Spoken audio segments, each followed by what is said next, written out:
Assalamualaikum warahmatullahi wabarakatuh. Perkenalkan, nama saya Jevan Bintang Wijaya dengan NIM 2410321012. Ingin mengulas lagi kuliah tamu yang berjudul Akselerasi Ekonomi Hijau Inovasi Sirkular.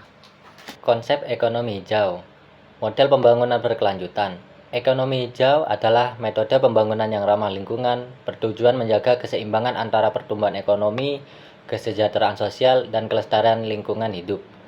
Yang kedua, ada karakteristik utama: rendahnya emisi karbon, efisien dalam menggunakan energi dan sumber daya, serta inklusif secara sosial, memastikan manfaat disarankan oleh seluruh lapisan masyarakat.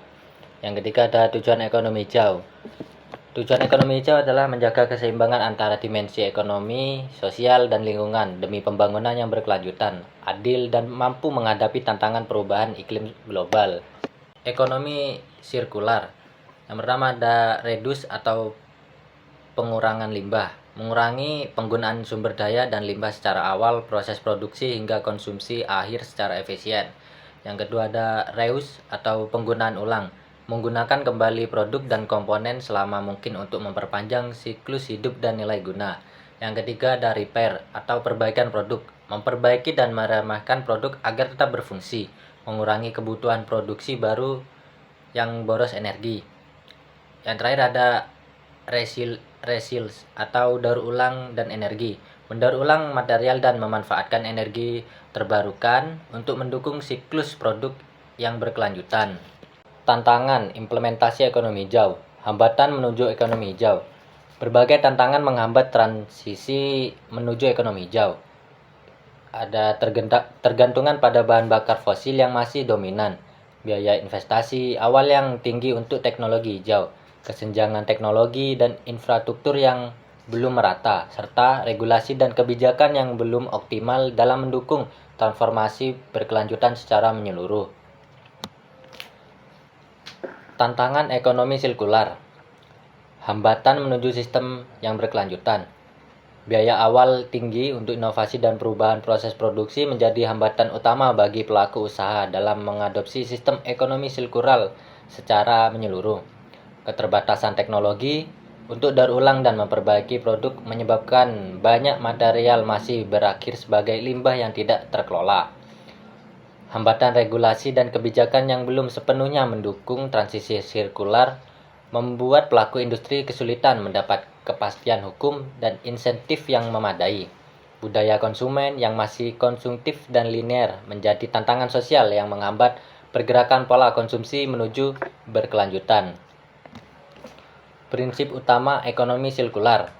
Yang pertama, ada reduce, pengurangan limbah, mengurangi penggunaan sumber daya dan meminimalkan limbah sejak tahap desain, produk, hingga konsumsi akhir secara berkelanjutan. Reuse atau penggunaan ulang, menggunakan kembali produk, komponen, atau material tanpa perlu diproses ulang sehingga nilai dan fungsinya tetap terjaga.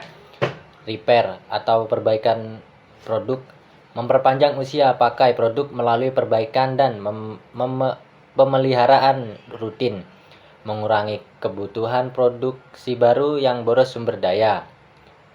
Yang terakhir, ada renewable energy atau energi terbarukan, menggunakan sumber energi terbarukan seperti surya, angin, dan biomasa untuk menggerakkan siklus produksi yang bersih dan rendah emisi.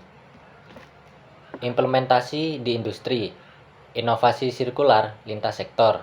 Yang pertama, ada tekstil, daur ulang kain dan fiber bekas menjadi produk baru, mengurangi limbah tekstil dan konsumsi bahan baku virgin secara signifikan.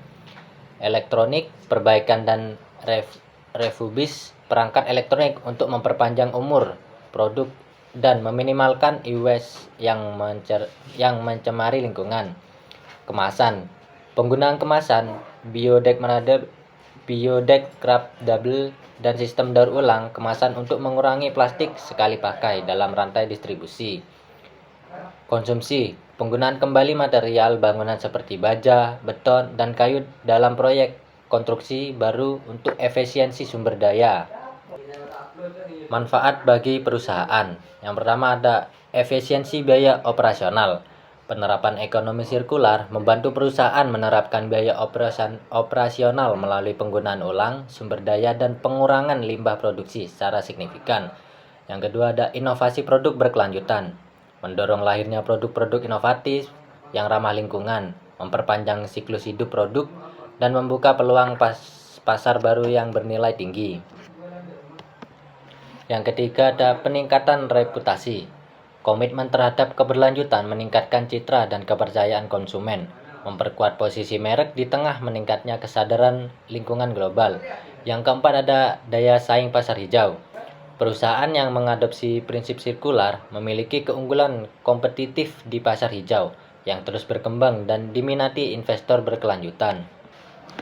Tantangan dan solusi. Yang pertama ada tantangan bagi perusahaan, biaya awal tinggi, pendapatan dan insentif pemerintah, teknologi terbatas, menuju investif R&D dan kemitraan, regulasi belum mendukung menuju invokasi kebijakan, budaya konsumtif menuju edukasi konsumen efektif. Untuk strategi solusi, kolaborasi pemerintah dan swasta, mempercepat transisi, inovasi teknologi dan regulasi yang adaptif membuka peluang bagi perusahaan untuk tumbuh dan dalam ekonomi sirkular. Strategi percepatan. Yang pertama ada edukasi dan desain sirkular. Peningkatan kesadaran masyarakat melalui edukasi berkelanjutan dan desain produk yang mendukung sirkularitas untuk mendorong perubahan perilaku konsumen. Yang kedua ada inovasi dan rantai pasar. Optimalisasi rantai pasar berkelanjutan melalui inovasi teknologi dan digitalisasi proses untuk efisiensi sumber daya dan pengurangan limbah. Kolaborasi multi pihak, sinergi antara pemerintah, sektor swasta, dan masyarakat menjadi kunci percepatan ekonomi sirkular menuju ketahanan pangan masa depan dan kuat dan inklusif.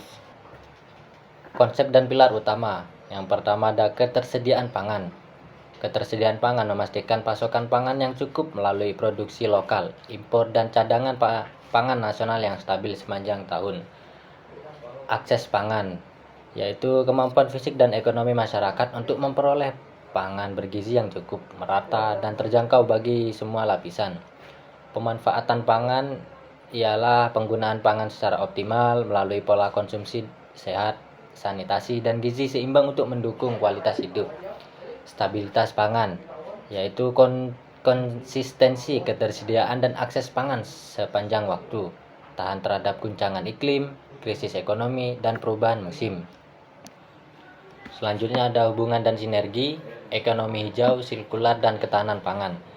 Ekonomi hijau dan produksi pangan ialah ekonomi hijau mendukung produksi pangan berkelanjutan melalui praktik pertanian rendah emisi, efisiensi energi, dan pengolahan sumber daya alam yang bertanggung jawab. Ekonomi sirkular dan efisiensi ialah ekonomi sirkular mengurangi limbah pangan dan meningkatkan efisiensi sumber daya melalui daur ulang, penggunaan ulang, dan optimalisasi rantai pasok pangan. Yang ketiga ada sinergi dan ketahanan pangan. Sinergi antara ekonomi hijau dan sirkular membuat ketahanan pangan masa depan dengan menjamin ketersediaan dan akses dan stabilitas pangan di tengah perubahan iklim. Kesadaran konsumen. Untuk kesadaran konsumen ini ada komunikasi dan branding untuk berkelanjutan. Komunikasi transparan adalah komunikasi yang jujur dan edukatif, membangun kepercayaan konsumen terhadap produk dan merek yang mengusung nilai keberlanjutan hijau. Yang kedua ada brand hijau dan sirkular, yaitu membangun identitas merek yang mencerminkan nilai hijau, dan sirkular mendorong konsumen untuk memilih produk ramah lingkungan secara konsisten. Sekian, terima kasih. Mungkin cukup sekian presentasi dari saya untuk pemaparan materi kuliah tamu pengulasan ulang. Jika ada salah kata, mohon maaf. Wassalamualaikum warahmatullahi wabarakatuh.